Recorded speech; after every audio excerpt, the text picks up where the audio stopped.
Anyways, hello everyone.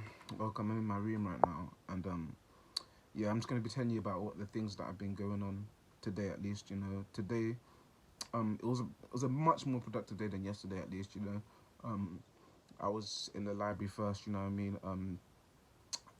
I was doing, I was doing like personal research. I'm trying to like I said with Skillshare, I was watching a lot of Skillshares and applying and just getting some stuff down. Um, I was also looking into body language and I'm just gonna share a bit of what I learned, just so if that someone can take something that they didn't know, you know what I mean, from this video that I was watching. So I wrote everything down. This is basically I wrote everything down. This is basically like a separate book just for like my personal development, um, so that I don't forget it. You know what I mean, especially with things like body language. I'm quite interested in this kind of topic, just because I feel like I want to understand. For me to improve, like socially, I feel like it's best that I can understand, you know what I mean, people's body language. I can know what they're thinking. Essentially, I can read them, and then maybe that can, from there, I can be like, okay, maybe I should handle them person like this, or maybe I should handle a person like that kind of thing. So, I think it's important to get into body language. I would recommend it. I'm also quite interested in just things like that in general, psychology, just in general, you know what I mean. Um, so what I was learning about is the social value theory. It's quite self-explanatory. It's essentially basically talking about like how people determine who they think is, like, for example, I remember I was people determine who they think has the most power, has the ability to influence other people, and basically who's the most powerful based on their body language is essentially is. So if they're having a lot of um like strong body language, you know what I mean, like relaxed, calm body language, then people are gonna associate that like as if they've got more power because they're thinking, okay, he's relaxed. And it really goes back into the olden times, like back in the day and like the primitive days, you know what I mean, when everything was about physical power, not like power on a different level as it is now. What happened was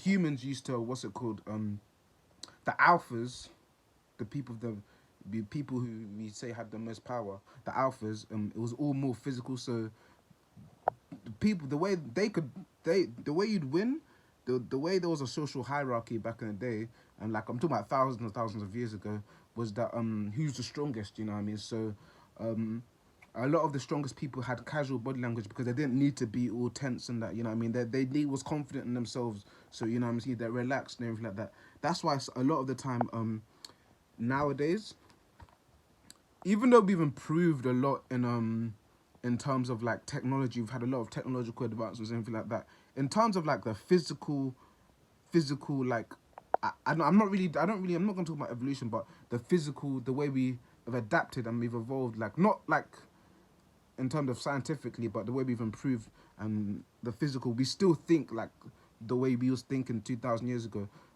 Even though it's not all about like nowadays, if you're the strongest, it don't really mean anything. Like, and I mean, like, especially like you know, what I mean, it doesn't. It's more about the social aspect of it, but we still do determine, or we like to read people by their physical attributes. So um, yeah, that's pretty much it.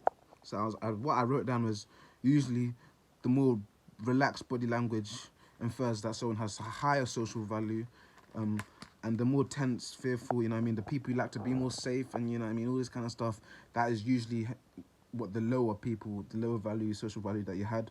I also was learning about, this is also in Skillshare by the way, if you want to know the name of the video.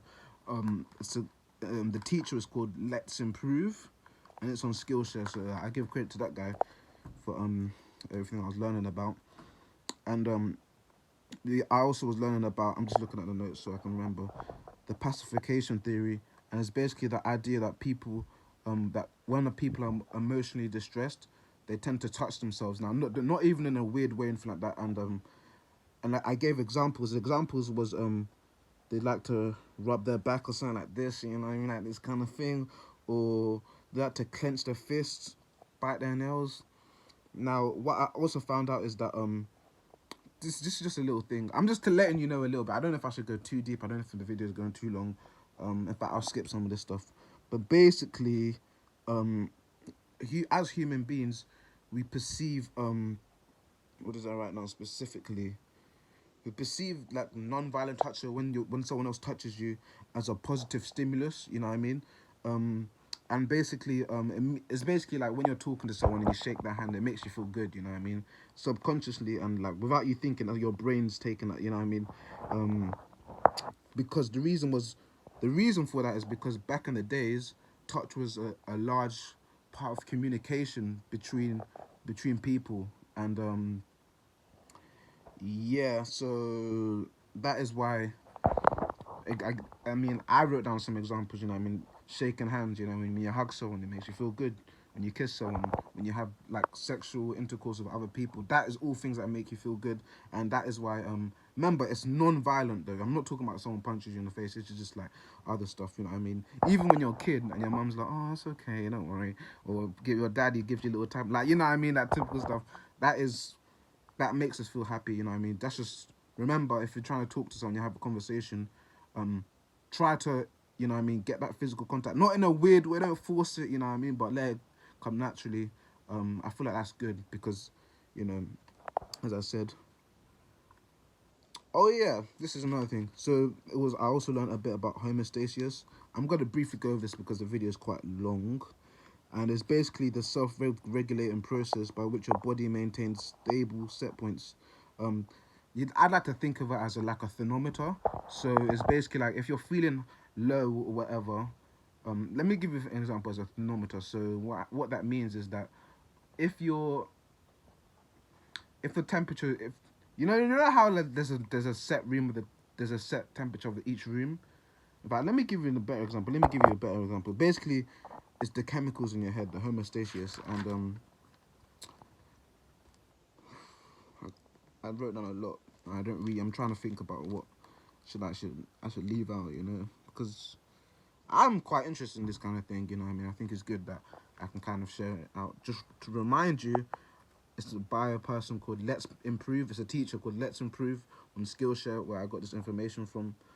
So if you want to go deeper into that, I suggest you go on Skillshare and you watch watch their videos and that. It's good quality in my opinion.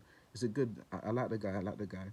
In fact, I'm not gonna go too much into it just because I don't want to make the video longer. But yeah, I was just looking into little things like that. And then I went to the gym, which was good.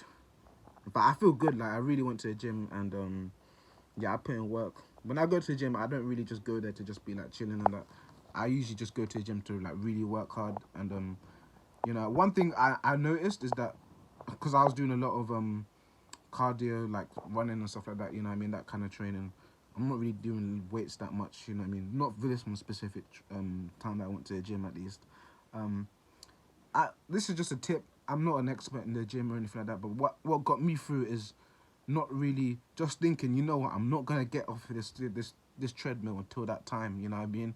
Until that time's out, I'm not gonna get over the treadmill. And it's like just don't really think about it too much. Don't really look at the time. Just like to listen to music. My mind just starts wandering. I start thinking about a lot of things. Okay, what am I gonna do in this video? What am I gonna eat? Like all this other stuff. And before you know it, time flies. You know, that's a little tip that I think works for me at least. That I always complete the time in the gym.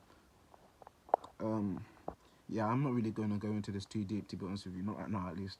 I might do a separate video once I've improved my knowledge on like body language and everything like that. I'm not gonna just be talking about things that I'm not really that I don't have that much understanding on it yet.